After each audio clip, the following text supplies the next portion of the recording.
Stories کرتے ہیں. میں نے کہا یار ایک شخص, اور یہ عمران خان صاحب بیٹھے ہیں, شاید آپ میں سے بہت سے لوگوں کو نہ پتا ہو, پی ایم آفس میں ہمارے بھی ذرائع ہوتے ہیں, اکثر پوری کابینہ پریشان ہوتی تھی کہ جناب بات ہم نے کی ہے, کہاں سے پتہ لگ گئی. وہ شخص جو پانی کی آدھی بوتل بھی ضائع نہیں ہونے دیتا بطور وزیر اعظم کے, یار یہ آدھی پانی کی بوتل میں نے ابھی رکھی, کیوں اٹھا کے لے گئے, وہ کرپشن کرے گا. میں نے سمجھائی لوگوں کو یہ بات, لیکن پلے بک کیونکہ وہی پرانی تھی, کیا کرپشن کے کیسز نکالو, ڈسکریڈٹ کرنا ہے, کرپشن تھوپنی ہے. مسٹر اے بی سی کا فلانا دوست ہے, اس سے نکال کے لاؤ, کچھ نہیں. آج 2.25 مہینے ہو گئے, کوئی کرپشن نہ نکلے گا. عمران خان کا کرپشن کا کیس نہیں نکل سکتا, نہ نکلے گا. میں نے بتائی کہ نہیں آپ کچھ کوشش, میں کہا میں یہ کوشش نہیں کر سکتا کیونکہ مجھے یہ پتا ہے کہ عمران خان کی کرپشن نہیں نکلنی. اچھا, media narratives against P T I. French revolution جب آیا تھا تو اس وقت ایک تھاٹ تھا کنگ لوئی کا, میں ریاست ہوں, میں بادشاہ ہوں, میں قانون ہوں.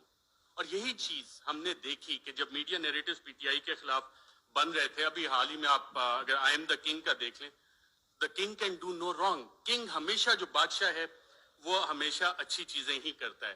فیکٹو پہ پوری حکومت نے کام کیا, حماد اظہر بھی ادھر ہیں, لیکن پی ٹی آئی نے کام نہیں کیا, بادشاہ نے سب سے اچھا کام کیا. آئی ایم دا لا, قانون میں ہی ہوں. پولیٹیکلی آئسولیٹ کرو پی ٹی آئی کو. آج پی ٹی آئی واقعی پولیٹیکلی آئسولیٹڈ ہے. کون سی سیاسی جماعت ہے جو پی ٹی آئی کے ساتھ اتحاد میں کھڑی ہے؟ سب ایک طرف ہو گئے, لیکن ایک سٹرینتھ گین ہوئی اس میں. پاکستان کی عوام بغیر کسی کال کے نکل آئے, اور شاید جو وزیر اعظم عمران خان کا آخری دن تھا وزیر اعظم ہاؤس میں, اس وقت جو لوگ نکلے اور جنہوں نے رپورٹ کیا, آئی تھنک عمران ریاض تھے, باقی ہم لوگ بھی تھے, ان سب نے ایک بات نوٹ کی. آپ نے خود بھی اپنا دفتر چھوڑنا ہونا, کافی ٹائم لگتا ہے, کہ ایک شخص فوراً اٹھ کے چلا گیا اور کہا, جب سوال جواب ہوئے, کوئی رہ تو نہیں گیا, اکیلا کر دیا, اب اس کے ساتھ کس نے کھڑا ہونا ہے؟ پاکستان کی عوام کھڑی. یہ وہ ڈیفرنٹ فیکٹر تھا, چینج تھی, جس کو کسی بھی سازشی نے کیٹر نہیں کیا ہوا تھا. یہ وہ ویریبل تھا, عوام کا ویریبل تھا, جس کی وجہ سے یہ چیزیں. میں کوئکلی تھوڑا سا 2 منٹ اگر آپ کی اجازت ہو تو سائفر کے اوپر بھی بات کرنا چاہوں گا. سائفر پہ بھی میڈیا نیریٹیوز بڑے بڑے مزے کے بنے, اس پہ اور ڈیبیٹ بھی ہو سکتی تھی, کافی مزے کی چیزیں تھی. پہلا کیا بنا جی, پہلی میڈیا نے رپورٹ کرنا شروع کیا اور باقاعدہ یہ بتایا گیا کہ جی سائفر تو ایگزسٹ ہی نہیں کرتا, سائفر نام کی تو کوئی بلا ہی نہیں ہے. پھر دوسری چیز ہے, میڈیا کی یہ سٹوریز آئیں اور ریکارڈ کے اوپر موجود ہیں, پرنٹ کیے ہیں, ٹی وی پروگرامز ہیں, کہ سائفر تو یہ ایزمپشنز پہ بیسڈ ہے. وہ ایزمپشنز ہیں ہمارے امبیسڈر کی یا کس کی. پھر یہ بھی کہانیاں میڈیا میں آئیں کہ جی یہ تو فارن آفس میں خود ہی پی ٹی آئی والوں نے بیٹھ کے بنا لیا ہے, یہ تو شاہ محمود قریشی نے خود ہی بیٹھ کے بنا لیا ہے. پھر جب وہ بھی ساری چیزیں, کیونکہ سائفر ایگزسٹ کرتا تھا, سائفر موجود تھا, پھر کہا گیا جی کانسپریسی کا ایویڈنس کوئی نہیں ہے. اچھا, پھر عمران خان بطور وزیر اعظم, میرا خیال وہ کرکٹ کھیل رہے تھے, اور جب انہوں نے کہا تھا کہ مینٹلی میں اسٹرانگ ہوں, تو بہت سے لوگوں نے انڈر ایسٹیمیٹ کیا. انہوں نے کابینہ کی بھی کمیٹی بلائی, کابینہ کی اسپیشل کمیٹی غالباً 30 مارچ کو ہوئی.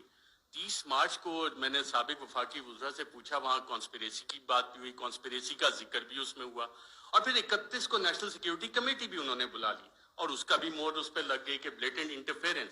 اور اس کے آخری پیراگراف میں ایک لفظ لکھا ہوا ہے کہ جو 31 کو نیشنل سیکیورٹی کمیٹی کی میٹنگ ہوئی, اس نے 30 مارچ کے جو منٹس اسپیشل کیبنٹ کے ان کو ریٹیفائی کیا. اب 30 مارچ کو آپ سب وفاقی وزراء جو اس میں بیٹھے تھے, اس وقت کے وزیر اعظم اس میں بیٹھے تھے, ان سب نے کانسپریسی اور سازش کا لفظ اس میٹنگ میں ذکر کیا. یہ میرے ذرائع نے مجھے بتایا ہے, آپ سبھی یہاں پہ بیٹھے ہیں, اگر کسی نے کانٹراڈکٹ کرنا ہے تو سابق وزیر اعظم خود بیٹھے ہیں, وہ کر سکتے ہیں کہ 30 مارچ کو جو اسپیشل کیبنٹ میٹنگ تھی اس میں سازش کا ذکر ہے. بالکل سازش کا میں ایز اے جرنلسٹ کلیم کر رہا ہوں. پھر یہ کہا گیا کہ جی وہ انٹیلیجنس ہم نے خود ہی کر لی, اور انٹیلیجنس کی بیسس پہ obviously اس پہ سوال اٹھے کہ انٹیلیجنس, ہمارے انٹیلیجنس کے ادارے بہت اچھا کام کرتے ہیں, دہشت گردی کے خلاف بہت اچھا کرتے ہیں, پاکستان کی سیکیورٹی کے لیے بہت اچھا کام کرتے ہیں. لیکن مسئلہ یہاں پہ آتا ہے کہ جب انہیں ڈریگ کیا جائے سیاسی معاملات میں, اور یہ کہا جائے کہ جی انویسٹیگیشنز ہوئیں, کون سی انویسٹیگیشنز, یہ سوال ہوا ہے. اب ریجیم چینج میں انٹیلیجنس کا ایک بنیادی کردار ہوتا ہے, انٹیلیجنس انفارمیشن کا بنیادی کردار ہوتا ہے. اگر آپ اگلی سلائڈ کریں ذرا, Colin Powell, U S secretary of state, U N security council میں